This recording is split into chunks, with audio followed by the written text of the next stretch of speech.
Hello and welcome to everyone. आज हम देखने वाले हैं हिंदी व्याकरण से क्रिया और उनके भेद। क्रिया पढ़ेंगे और उनकी जो भेद, उनकी जो प्रकार होती है उनके बारे में पढ़ेंगे। तो चलिए देखते हैं सबसे पहले क्रिया की परिभाषा। तो क्रिया की परिभाषा में देखेंगे जिन शब्दों से किसी काम का करना या होना पाया जाता है। जहाँ पे आप लोग कोई ऐसा शब्द दिखे जिससे आप लोग को लगे कि वो काम करना या होने का उसमें अर्थ पाया जाता है, उसे ही हम लोग कहते हैं क्रिया। जैसे कि देख सकते हैं संज्ञा, सर्वनाम आदि की तरह यह विकारी शब्द भी होता है, अर्थात जो लिंग, वचन, पुरुष आदि के अनुसार ये भी बदलती रहती है। क्या? तो क्रिया। ठीक है, अब देख लीजिए धातु शब्दों में ना, जब कोई आपका मूल धातु शब्द होता है ना, तो उसमें जब आपका शब्द में ना लगाकर क्रिया का निर्माण किया जाता है। जैसे खा, ये खास शब्द जो है आपका धातु शब्द हो गया, इसमें जब हम ना लगाएंगे तो वो हो जाता है खाना। जब आपका पढ़, पढ़ धातु में जब ना लगाएंगे तो होता है पढ़ना। लिख, लिख धातु में जब ना लगाएंगे तो लिखना। वैसे ही हंस में हंसना, रह में रहना। इस तरह से बहुत सारा जो आपका मूल धातु शब्द होता है उसमें जब ना लगाएंगे तो बन जाता है आपका क्रिया। तो यही आपका हो जाता है क्रिया की परिभाषा। अब देखेंगे हम क्रिया के भेद। तो ये जो क्रिया के भेद होते हैं कुछ आधारों पर विभाजन किया जाता है। सबसे पहले हम देखेंगे जो कर्म, जाति, रचना के आधार पर क्रिया के दो भेद होते हैं। जो आपका आ जाएगा क्वेश्चन कि जो आपका रचना के आधार पर क्रिया के कितने भेद होते हैं, तो कितने होते हैं? दो। उसको हम जाति के आधार पर भी बोल सकते हैं और कर्म के आधार पर भी बोल सकते हैं। तो आपका दो भेद में से सबसे पहले आ जाएगा सकर्मक क्रिया और दूसरा अकर्मक क्रिया। अब ये देखेंगे जो सकर्मक क्रिया होती है, सकर्मक क्रिया क्या कहलाती है? जिस क्रिया में कार्य का फल कर्ता पर न पड़कर अन्य चीज पर पड़ता है। कर्ता मीन्स आप लोगों को पता होगा, कर्ता मीन्स सब्जेक्ट, जो कोई काम कर रहा होता है, जैसे कि मैं, वह, या फिर किसी का नाम हो गया, राम श्याम, जो भी। तो जो सब्जेक्ट होता है उसी को हम कर्ता बोलते हैं। तो ये सकर्मक क्रिया होता है, इसका जो कार्य का फल होता है वो कर्ता पे नहीं पड़ता है, यानी कि सब्जेक्ट पर नहीं पड़ता है, वो उस जो वाक्य होता है वाक्य किसी अन्य चीज पर पड़ता है, उसे हम सकर्मक क्रिया कहेंगे। एग्जाम्पल देख लीजिए तो आप लोग पता चल जाएगा। जैसे यहाँ पे देख सकते हैं रमेश खाना खाता है ना। तो यहाँ पे जो रमेश क्या खाता है, यहाँ पे क्लियर हो जा रहा है क्या कि खाना खाता है। तो खाना खाता है मतलब कि उसकी खाना क्रिया खाने मतलब भोजन पर निर्भर कर रहा है, न कि उसकी रमेश पर। रमेश खाता है जब होगा तब जाके रमेश पर प्रभाव पड़ता है, लेकिन यहाँ पे आप लोगों को दिया गया है रमेश खाना खाता है। क्या खाता है? तो खाना खाता है। तो सारा चीज किस पर चला गया? खाना पर। इसी प्रकार अन्य उदाहरण में देख लीजिए, सीता टेलीविजन देखती है। तो यहाँ पे आप लोग का पूछ सकता है कि कौन सी क्रिया है, तो सकर्मक, क्योंकि सीता क्या देखती है? तो क्या देखती है? तो टेलीविजन। यहाँ पे सीता पे कोई भी प्रभाव नहीं पड़ रहा है। किस पर पड़ रहा है प्रभाव? तो टेलीविजन पे। अब नेक्स्ट देख लेंगे अकर्मक क्रिया। तो अकर्मक क्रिया में आ जाता है कि जिस क्रिया के कार्य का फल केवल कर्ता पर ही पड़ता है। ठीक है, सकर्मक पे नहीं पड़ता है, लेकिन अकर्मक जो कर्ता यानी कि सब्जेक्ट होता है उस पर पड़ता है। तो एग्जाम्पल देख लीजिए, राजा सोता है। क्या करता है? तो सोता है। तो कौन सोता है? तो राजा। यहाँ पर सीधा कर्म का प्रभाव किससे पड़ रहा है? तो जो आपका करता है उस पे। राहुल रोता है, यानी कि सीधा कर्म का प्रभाव किससे पड़ रहा है? राहुल पे पड़ रहा है, और उसमें आपका राजा जो था उस पे पड़ रहा है। तो यहाँ पर क्रिया कर्म पर निर्भर नहीं करता, यहाँ पर जो होता है वहाँ पर डायरेक्ट कर्ता पे प्रभाव पड़ता है। ठीक है, इसे ये हम लोग बोलते हैं अकर्मक क्रिया। यहाँ पे जो आप लोग का कर्मक क्रिया है, तो इससे आप लोग यही समझिएगा क्या चीज़ की, जो क्रिया का जो फल है ये फल कर्ता पर ही पड़ता है अकर्मक में, किंतु वही जो इसका उल्टा हो जाता है सकर्मक, सकर्मक पर नहीं पड़ता है किंतु अकर्मक पे आपका पड़ता है। क्या चीज़ का? तो क्रिया का कार्य का फल। अब नेक्स्ट देखेंगे, नेक्स्ट आ जाता है आपका जो सकर्मक क्रिया के भेद। हम लोगों ने अभी तक तो इसका डेफिनेशन पढ़ा। अब देखेंगे जो सकर्मक क्रिया का भेद कितना है, तो इसका भेद दो है।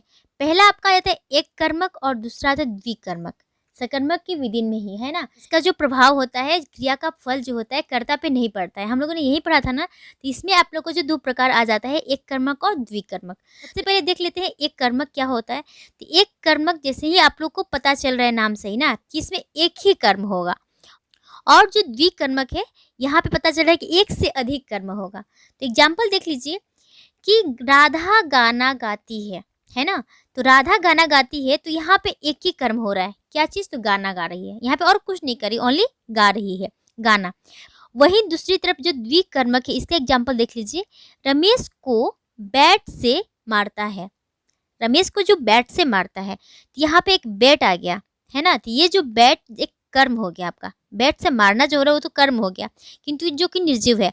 दूसरा कर्म हो गया रमेश, मतलब कि रमेश को मारता है। पहला तो आप लोग का था कि बैट से मारता है, एक तो ये हो गया। दूसरा हो जाता है कर्म कि रमेश को मारता है, ये आपका सजीव हो गया। तो यही आपका हो जाता है द्विकर्मक, जिसमें आप लोग का दो कर्म दिखाई दे वहाँ पे द्विकर्मक हो जाएगा सकर्मक क्रिया का जो भेद में।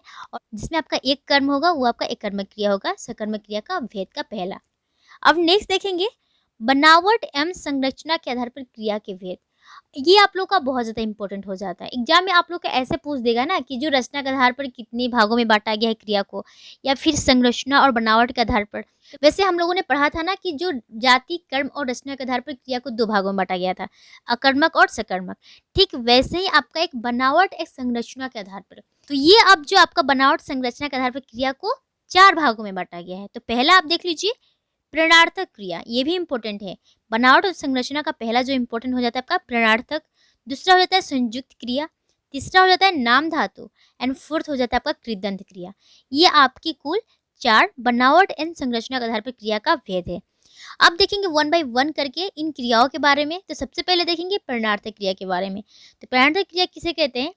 जब कर्ता स्वयं कार्य ना करके किसी अन्य को कार्य करने के लिए प्रेरित करता है। आप लोग को यहाँ जो शब्द है, शब्द में ही इसका अर्थ निहित है। प्रेरणार्थक मतलब प्रेरणा करता है। कौन करता है? कर्ता। वो स्वयं काम नहीं करता है, किंतु वो क्या करते हैं? वो अन्य को कार्य करने के लिए प्रेरित करता है, उसे ही बोलते हैं प्रेरणार्थक क्रिया। एग्जाम्पल देख लीजिए, जैसे लिखवाना, करवाना, बुलवाना, ये आपका हो जाएगा प्रेरणार्थक क्रिया। अब दूसरा देख लीजिए संयुक्त क्रिया। संयुक्त क्रिया किसे कहते हैं? दो या दो से अधिक धातुओं के सहयोग से बनने वाली क्रियाओं को संयुक्त क्रिया कहते हैं। जैसे खो देना, यहाँ पे आप लोग का दो दिख रहा है ना, एक खो एक धातु है और देना, दोनों क्रिया है हालांकि, लेकिन हम लोग यहाँ बोला जा रहा है कि दो धातुओं के सहयोग से बनने वाले क्रियाओं को। तो यहाँ पे खो देना, खो भी है आपका, देना भी, दो आपका धातु हो गया। दूसरा है पा लेना, पा भी एक धातु है और एक ले, ये भी आपका एक धातु है। तो जब ले होगा तो उसमें ना लग गया तो क्रिया रूप हो गया, लेकिन यहाँ पे कहा जाए तो एक पा और ले, यहाँ पे दो धातु हो गया। खो देना में खो और दे, यहाँ पे दो धातु हो गया। तो इन दो धातुओं के जो आप लोग का सहयोग से बनने वाली जो क्रिया होती है उसे ही कहते हैं हम लोग संयुक्त क्रिया। अब इसके साथ नेक्स्ट देखेंगे नाम धातु क्रिया। ठीक है, तो नाम धातु क्रिया किसे कहते हैं? जो संज्ञा सर्वनाम विशेषण इत्यादि से बनने वाली क्रिया को नाम धातु कहते हैं। ये भी आप लोग के इंपॉर्टेंट हो जाता है। जो संज्ञा सर्वनाम विशेषण होती है, इनसे बनने वाली जो क्रिया होती है उसी को नाम धातु क्रिया कहते हैं। जैसे एग्जाम्पल देख लीजिए बतियाना, यहाँ पे आप लोग बोल सकते हैं जो बतियाना हो गया, हथियाना, लतियाना, यहाँ पे आप लोग का जो विशेषण भी निहित है, ये जो संज्ञा के रूप में प्रयोग किया गया, लेकिन यहाँ पे आप लोग का विशेषण भी हो गया। उसका विशेषता बताओ, बतियाना या फिर हथियाना है ना, और लतियाना, ये वर्ड भी कुछ अटपटा सा लग रहा है। इस वर्ड क्यों अटपटा सा लग रहा है? क्योंकि यहाँ पे आप लोग का जो संज्ञा सर्वनाम विशेषण होता है एक साथ निहित करके एक आप लोग का क्रिया बनाया जाता है, जिसे हम लोग बोलते हैं नाम धातु क्रिया। ठीक है, अब नेक्स्ट देख लीजिए, आपका लास्ट इसका है कृदंत क्रिया। क्या चीज़ के आधार पे है ये? तो संरचना और बनावट के आधार पर हमारी जो चार थी, पहला था आपका प्रेरणार्थक, दूसरा था संयुक्त, और तीसरा आपका नाम धातु, एंड फोर्थ हो गया कृदंत क्रिया। तो कृदंत क्रिया किसे कहते हैं? कृत प्रत्यय के संयुग से बनने वाली क्रिया को कृदंत क्रिया कहते हैं। हम लोग को कृत प्रत्यय मिला था ना, जो कि हम लोग प्रत्यय के वीडियो पढ़ चुके हैं। यदि आपने वीडियो नहीं देखा है तो मैं वीडियो के डिस्क्रिप्शन बॉक्स में इसका लिंक शेयर कर दूंगी, आप वहां से देख सकते हैं। इसमें जो आपका लास्ट का जो आ जाता है ना होकर इसका कृत प्रत्यय वाला संयोग हो जाता है। कृत प्रत्यय वाला आपका जो शब्द आ जाता है, जैसे हंसता, चलता, दौड़ता, खाता, पीता, रोता, हंसता, ये सब हो जाएगा। ठीक है, अब नेक्स्ट देखेंगे हम प्रयोग के आधार पर क्रिया के भेद। पहला देखिए हम लोगों ने क्या, कर्ण, जाति और रचना के आधार पर, और दूसरा हो जाता है हमारा बनावट और संरचना के आधार पर, और तीसरा आपका आ गया प्रयोग के आधार पर क्रिया के अन्य रूप। इसके आधार पर देखेंगे कुल 6 प्रकार की आपका क्रिया हो जाता है।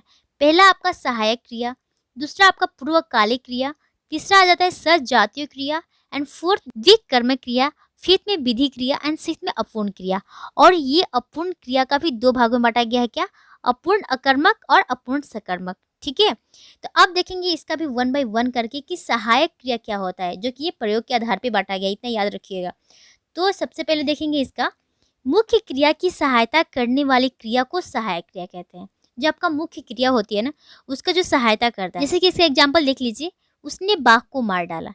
यहाँ पे क्या हो जाता है, जो मुख्य क्रिया के साथ जो सहायता करते हैं उसे ही बोलते हैं हम लोग सहायक क्रिया। जैसे कि मार डाला, यहाँ पे मार तो ठीक है, मारना जो आपका क्रिया हो, लेकिन आपका यहाँ पे सहायता कौन कर रहा है? डाला, है ना। तो ये चीज़ जो आपका सहायता करते हैं उसे हम लोग सहायक क्रिया बोलेंगे। इसके बाद देख सकते हैं जो सहायक क्रिया होती है, ये जो क्रिया मुख्य क्रिया के अर्थ को स्पष्ट और पूरा करने में सहायक करती है। जैसे कि इसका एग्जाम्पल आप लोग देख सकते हैं, जो कि था उसने बाघ को मार डाला। यदि इसमें हम सहायक क्रिया यानी कि जो आपका मुख्य क्रिया आपका मार हो गया है ना, तो मुख्य क्रिया से जो सहायक करता है डाला उसको हटा देंगे तो क्या वो सेंटेंस कंप्लीट हो पाता है? उसने बाघ को मार, इसका क्या अर्थ, कोई अर्थ निकल रहा है? नहीं ना।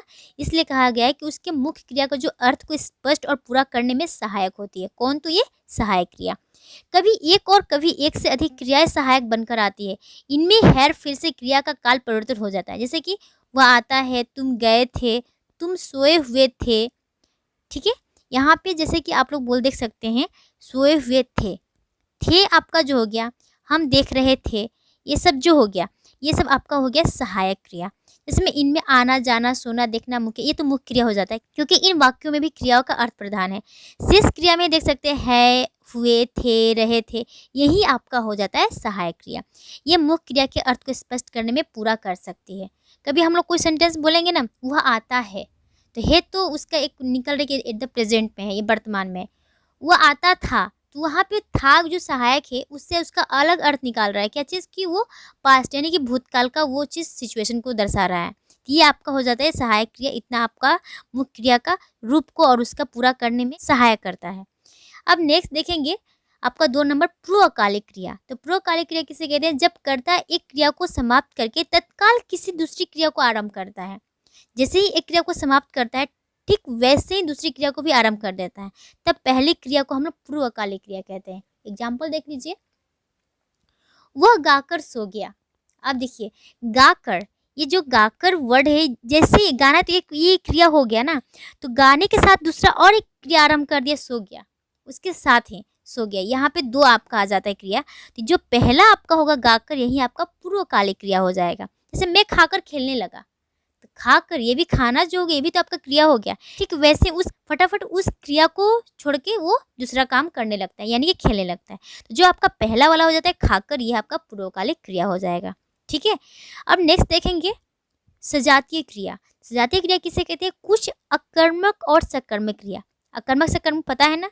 अकर्मक में आपका था क्या कि जिसमें कर्म का प्रभाव कर्ता पे पड़ता है, और सकर्मक क्या होता था कि जो क्रिया का जो फल है वो कर्ता पे नहीं पड़ता था। हम लोग ने यही पढ़ा था ना। तो यहाँ पे जो वही अकर्मक और सकर्मक क्रिया के साथ उनकी धातु बनी हुई भाववाचक संज्ञा के प्रयोग को सजातीय क्रिया कहते हैं। ठीक है, जैसे आप लोग एग्जाम्पल देख सकते हैं, अच्छा खेल खेल रहे हो। देखिए ना, आप लोग देख सकते हैं यहाँ पे अकर्मक और सकर्मक क्रियाओं के साथ जो मेन धातु है, उन धातुओं के साथ भाववाचक संज्ञा का प्रयोग हो रहा है। ठीक है, इसलिए इसको बोलते हैं सजातीय क्रिया। वह मन से पढ़ाई पढ़ता है ना। वही जो शब्द है, शब्द को क्या किया जा रहा है, मतलब कि जो आपका मूल धातु है उस चीज़ को दोबारा प्रयोग किया जाए 2 बार, लेकिन अलग अलग अकर्मक और सकर्मक क्रियाओं के साथ। वह अच्छी लिखाई लिख रहा है, खेल खेल रहे हैं, पढ़ाई पढ़ता है, ये चीज़ आपका हो गया सजातीय क्रिया। अब नेक्स्ट देखेंगे द्विकर्मक क्रिया। तो द्विकर्मक क्रिया में हो जाता है कभी कभी किसी क्रिया के 2 कर्म हो जाते हैं। जैसे कि राम को कलम दी, राम को कलम दी, यहाँ पे आपका राम और कलम दोनों कर्म कारक हैं, क्योंकि हम लोगों ने इससे पहले पढ़ा था ना एक कर्मक द्विकर्मक। यहाँ पे 2 कर्म हो गया, राम को दिया, ठीक है, और दूसरा हो गया क्या किया, कलम भी दिया। तो ये चीज़ हो गया 2 कर्म। अब ये हो गया द्विकर्मक। अब नेक्स्ट देखेंगे आपका विधि क्रिया। तो विधि क्रिया हो जाती है आपकी जिस क्रिया से किसी प्रकार की आज्ञा की ज्ञान हो, जिस क्रिया से आपको ऐसा लगे कि वहाँ पे आज्ञा दिया जा रहा है, ऑर्डर दिया जा रहा है, उसे हम लोग विधि क्रिया कहेंगे। जैसे घर जाओ, ठहर जा, इधर आओ। तो ये जो चीज़ होता है उससे क्या पता चल रहा है कि वहाँ पे किसी को आज्ञा दिया जा रहा है, ऑर्डर किया जा रहा है, तो वो चीज़ हो गया आपका विधि क्रिया। ठीक है, अब नेक्स्ट आता है आपका 6 नंबर में अपूर्ण क्रिया। तो अपूर्ण क्रिया उसे कहते हैं जिस क्रिया से इच्छित अर्थ नहीं निकलता है, उसे अपूर्ण क्रिया कहेंगे। अब वहाँ पे 2 भेद हम लोगों ने पढ़ा था क्या, एक था अपूर्ण अकर्मक क्रिया, दूसरा था आपका अपूर्ण सकर्मक क्रिया। तो ये क्या होता है देख लीजिए। अपूर्ण अकर्मक क्रिया उसे कहते हैं जिसमें आपका अकर्मक क्रिया कभी कभी अकेले कर्ता से स्पष्ट नहीं होती। इनके अर्थ को स्पष्ट करने के लिए हम इनके साथ कोई संज्ञा या फिर विशेषण के जो पूरक रूप होते हैं उनको लगाना पड़ता है। ऐसी क्रियाओं को अपूर्ण अकर्मक क्रिया तो कहते ही हैं। जैसे एग्जाम्पल देख लीजिए, वह बीमार रहा। तो यहाँ पे जो बीमार है ना, यह पूरक है क्या चीज़ का, तो ये अपूर्ण अकर्मक क्रिया का। दूसरा वही जो आपका अपूर्ण सकर्मक क्रिया हो जाता है, इसमें कुछ सकर्मक क्रियाओं का अर्थ कर्ता और कर्म कर रहने के लिए स्पष्ट नहीं होता, तो इसके साथ हम लोग संज्ञा और विशेषण पूरक के रूप में लगाना पड़ता है। इसे हम लोग बोलते हैं अपूर्ण सकर्मक क्रिया। बस फर्क इतना है कि वहाँ पे अकर्मक क्रिया जब कभी कभी स्पष्ट नहीं होता है तो हम लोग लाते हैं संज्ञा विशेषण। ठीक वैसे जो आपका अपूर्ण सकर्मक क्रिया होता है, तो ये जो सकर्मक क्रिया होता है उसके साथ जब अर्थ प्रकट नहीं होता है या स्पष्ट नहीं होता है, तब जाके हम लोग क्या करते हैं, संज्ञा विशेषण के पूरक रूप को हम लोग लगाते हैं। ये हो जाता है आपका अपूर्ण सकर्मक क्रिया। यहाँ पे आप लोग एग्जाम्पल देख लीजिए, आपने उसे महान बनाया। ठीक है, तो आपने उसे जब महान बनाया तो महान जो हो गया आपका यही पूरक हो जाता है। क्या चीज़ के रूप में, तो संज्ञा विशेषण का पूरक रूप हो गया। और उसमें क्या था, बीमार पूरक शब्द। ठीक है, तो ये रहा आपका अपूर्ण अकर्मक क्रिया और दूसरा अपूर्ण सकर्मक क्रिया। तो आज हमने पढ़ा था क्या, किन किन चीज़ों के आधार पर। सबसे पहला देखा हमने कर्म, जाति और रचना के आधार पर 2 था, अकर्मक सकर्मक। दूसरा हम लोगों ने पढ़ा बनावट और संरचना के आधार पर, वो भी कितना था, तो 4 था। और जो हमने तीसरा देखा था वो क्या था, प्रयोग के आधार पर कुल 6 था क्रिया। तो ये आप लोग अच्छे से देख लीजिएगा। तो नेक्स्ट वीडियो में नेक्स्ट टॉपिक के साथ मिलेंगे, तब तक के लिए थैंक यू।